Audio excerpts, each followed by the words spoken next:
All right, my friends, welcome back to the lab. This one, I'm going to be straight with you. This has been a weird one for me to even sit down and record. And it's not because I don't have anything to say. Honestly, it's probably because I've got too much to say. And I'm feeling this bottleneck inside of my head, like funneling down to my mouth. And it's just a part of where I'm at right now. I'm in a messy season. Like things feel messy. Like legitimately messy. There's nothing polished about what I'm trying to do today. Nothing's perfectly clear. I don't really barely even know what to say. I don't have it all figured out. And here's the 5 steps that I used. I'm in it right now. And I figured that it would be honest to just record like this, just unkept, a little emotionally all over the place and metaphorically like staring at the ceiling, like trying to gather my thoughts, but recording it while still respecting you as a listener and wanting you to get something out of this. And I'm actually okay with all that because in the podcast world, you can turn off an episode if it doesn't resonate. That's a very real possibility. And in no way am I encouraging you to turn this off. I'm just thinking that what I have to talk about today matters. And I guess you can turn it off if it doesn't work for you, but I hope you stick around. A lot of us have bought into this idea that, the level up culture that exists within social media and self-development. You know, your next life, your next level of results, your next chapter, the reinvention of you, it starts when you finally feel ready. I think a lot of us have deceived ourselves into thinking that, knowing underneath it all and feeling it in our intuition, that that's total and utter bullshit. You don't wake up one day feeling clear and motivated and disciplined and inspired and everything is certain and it just works then. Like, none of that is true. And I think more often than not, like, your next level actually, it starts when, where you're at right now just becomes too painful to ignore. You just can't do it anymore. It's that equation that the pain of staying the same exceeds the pain of the effort required to make change. If we dive into that on a deeper level, that's messy. Like, if you're feeling like life is so uncomfortable and these signals of the discomfort are poking you and prodding you in a way that makes you so willing to take action that you don't care about how uncomfortable the action would be because this level of intense mess has to stop, that's when your new level begins. And if you listen to last week's episode, I'm in the middle of that right now. I'm separated from a 20-year relationship with a woman to whom I deeply love and respect. I moved into a new place. I'm transitioning one business identity in my former business of Media Automated into my new one, which is Big Picture Labs. I've had a complete physical transformation of my body over the last several months. I want a new story and I'm doing what I can to get there, but it's messy. And that just lends into the reality that all of us are telling a story. Life is just a story, however we define it. We're always telling a story about our life, about who we are, about what X, Y, or Z means to us, about what we deserve, why things are the way they are. We are constantly in that place of crafting this narrative that gives purpose and meaning to what we're doing.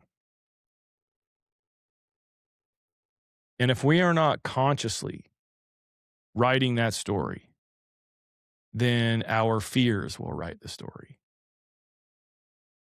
Our habits will write the story. Our trauma will write our story. The way we avoid things will create characters and pockets and narrative. Our excuses will become plot lines. Something is always writing your story. And that has been hitting me hard lately because I'm in this chapter right now where I can feel it in real time. The big chunks of my old story, pieces that made up my identity, that made up my values, that made up my beliefs and my behaviors, they are unequivocally done. They don't have a place in my new life. I will not indulge them anymore. And as dramatic as that sounds, I mean it. There are parts of me that have died. And it's scary to be in that place because I don't have the same creature comforts. As I said, my wife and I separated. We live in different homes now. Even saying that out loud, there's a lot there.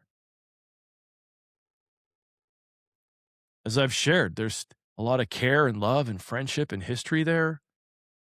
There's no villain. She's not my enemy. This isn't one of those simple situations where you go, yeah, that person sucks. I needed to leave. It was horrible. This happened. And obviously, like, there's none of that. It's so much more nuanced.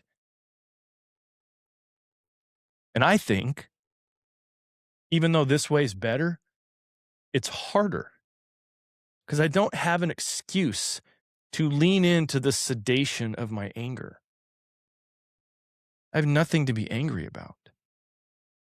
I have been treated in this separation respectfully and with care. And so it leaves me in a place that's asking different questions, not who's wrong or what's wrong, but what is true for me. And man, that question will mess you up if you've been avoiding it. What is true for me?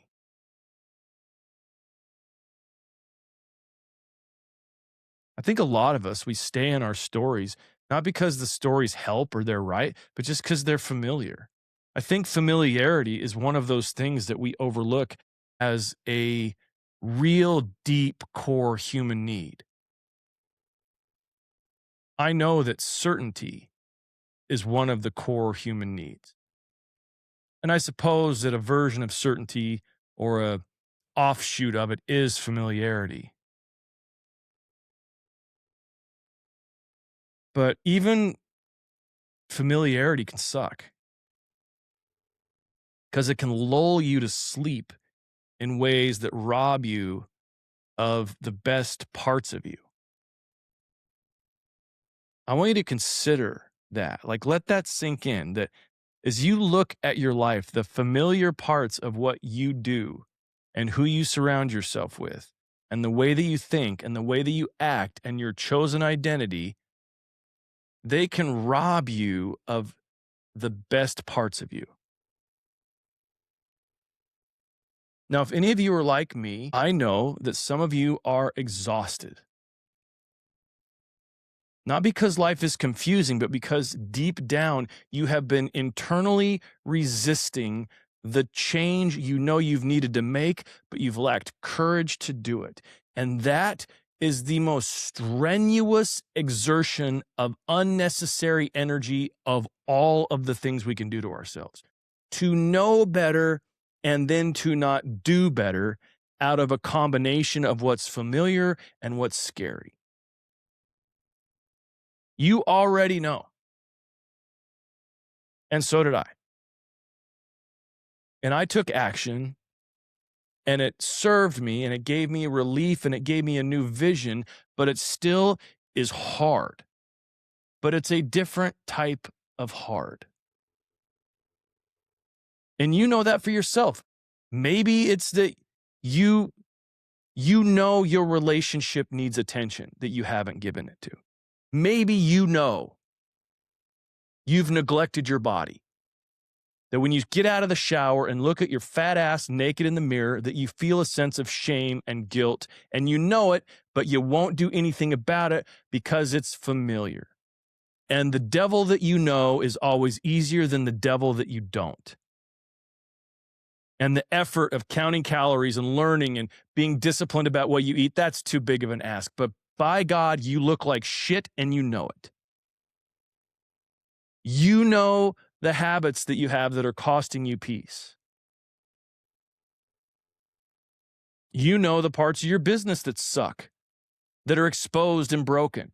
And you just think that one extra deal is going to give you the thing you need to fix it all when it doesn't. It's like a dopamine hit. You close that extra deal, you get that revenue in, and all of a sudden, you forgot about the shit that was exposed anyway. And all of these things are connected to a reality that you're playing smaller than you are. You are not allowing yourself to embrace the vision of what could be for you because it's hard.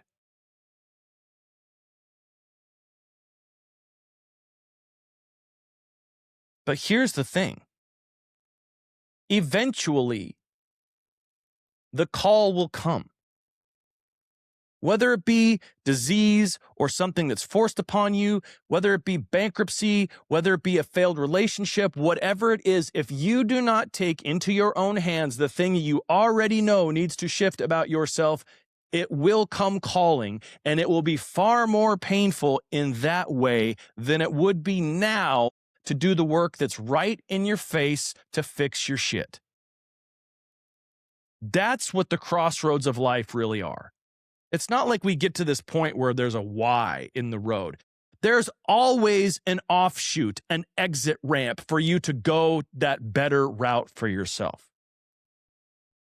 But we seem to think that crossroads are this massively dynamic thing, and it's scary and it's dramatic and it's going to ruin everything. We never look at, in our ruminating moments, upward. We only look downward. How bad it could be, the things that could go wrong. We rarely allow ourselves to feel, well, what would happen if this went right? What if I find out that I'm living smaller than I needed to, and I'd make the changes and efforts, and I realize I was destined for more, and that new life is everything I dreamed it could be? What if that is a possibility? What if that is the way to really live in your truth?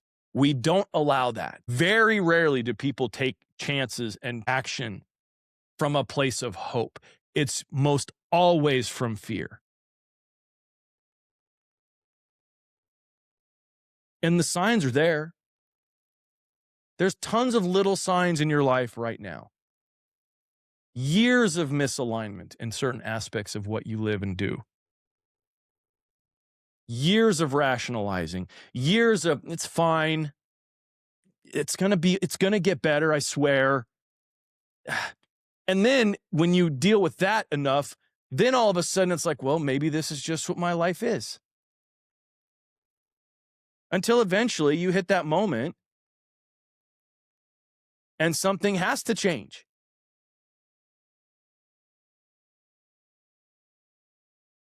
I want to act like that didn't happen to me, but that's what happened to me.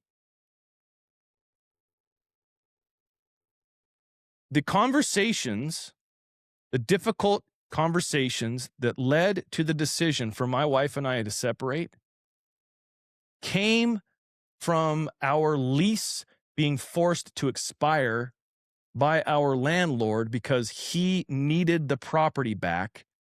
And it was at a time for us that was really inconvenient with a lot of things. And it forced in the moment for us to address the reality. Are we going to go this new route and be committed to 12, 18, 24 months together in this new place? Or are we going to fix this shit now and do what we know we've needed to do for a long time and separate?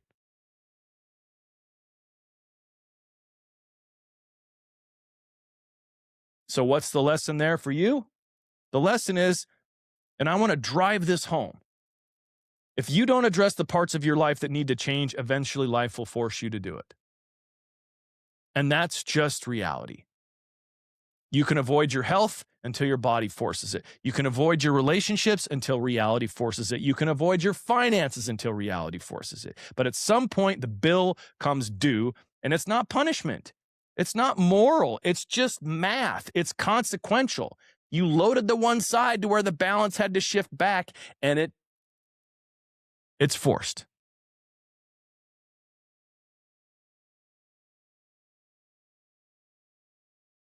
I think for me, what is hitting me in this season is realizing that I don't want life to be written for me anymore. I don't want to be the whim to somebody else's truth in a relationship. I don't want to live in somebody else's world.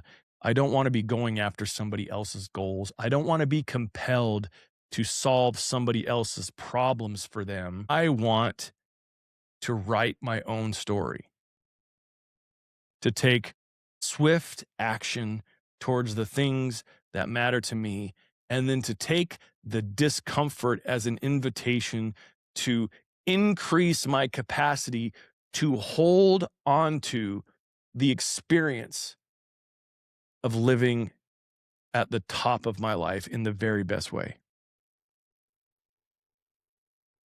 Even if I don't have every answer, even if it's terribly uncomfortable, consciously, I want to be holding the pen for what my life is.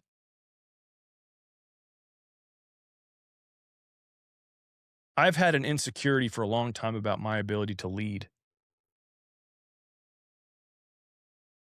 Starting my group, the lab group experience, has been a big lesson in that for me, reminding me I'm good at leadership. But there's levels to which I can aspire and arrive that make me even that much better of a leader over my own domains and in the lives of others as well. I don't have to be perfect. I just have to do it. And that's one of the things that's staring me right in the face right now.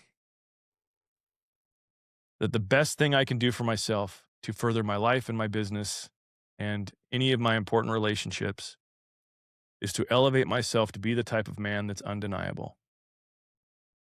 Not just pretty good, but undeniable.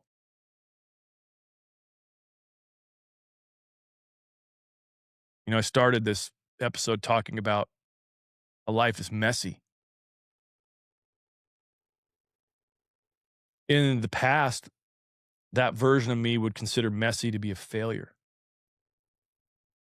and not allowing myself to feel like I was actually doing it right. Misunderstanding the need for mess.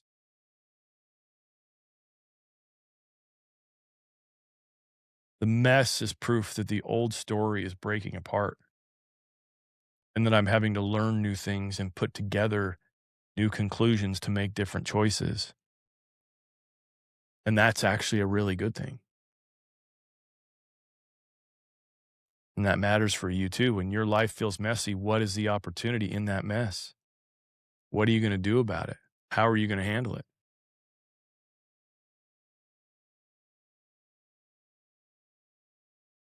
If you're identifying with anything that I'm saying right now, I want to remind you of something that you are not broken.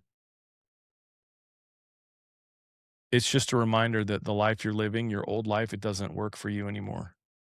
If you're feeling a poke and a prod inside of you for the things I'm saying, it means that there's part of you that needs to die and you've been scared to let him go. And that it's time for you to finally take that action towards what's best for you. Because you will never regret the choice to put yourself first. And that's why everything feels heavy. Because who you've been is not suitable for the life that you're wanting. There's parts of you that cannot come with you if you're going to live the biggest and best life that you want, the best version of yourself.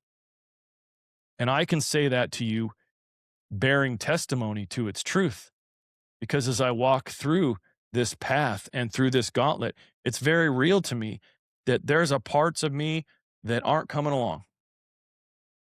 That old story doesn't play in this new place. And as much as I might have liked that old story or that old version of myself and the way that I navigated and operated in certain ways and it was fun or funny or whatever, I have to put that on the altar to be able to be willing to have the life I actually want and dream of. And I'm also learning that you don't have to let go of the good things. You just have to be willing to in exchange for what's best. And that's where things really become clear for you. And you should ask yourself that question. You should ask, what in my life is no longer true for me? What am I trying to force? What do I wish was true? What am I scared to lose? What's actually true? Because your truth, like that's the foundation of everything. That's so few people arrive at the foundational place where they're just honest with themselves, both good and bad, where they are willing to acknowledge where you put yourself last, where you elevated things above your own needs that you shouldn't have, where you played small, where you did not dream, where you took upon yourself something that you had no need to do that in exchange for something that didn't give you what you thought it would. That's very real.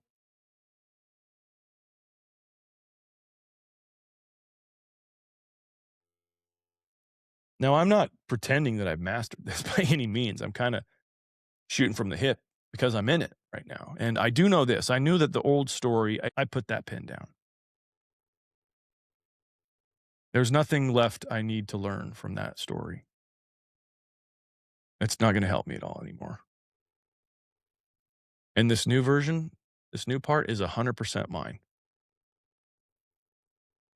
And I'm actually excited to meet that version of myself, to see how much I can achieve, how much I can become, who I can step into that is my best and brightest, and to feel the certainty and the confidence that I did this in the right way without having to go back and redo something.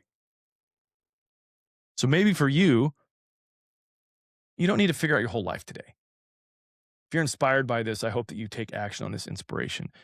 You just need to come to a simple, honest conclusion for yourself. What's not true anymore?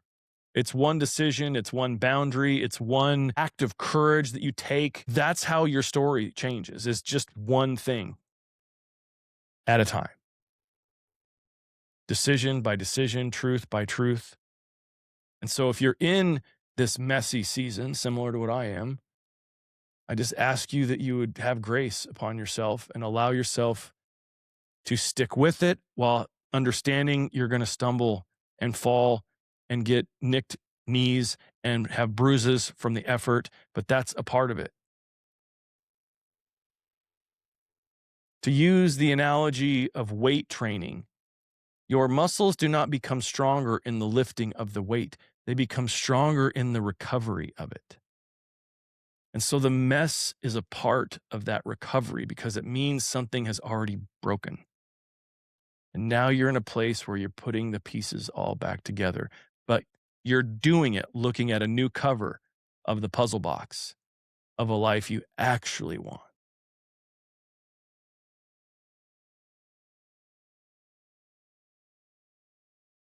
That's really all I have to say today. No ad reads, no advertisements for anything I've got going on, none of that. I will just end by saying this. I'm your host, Bryce Prescott, and like I always say, until next time, take it a day at a time. I'll see you.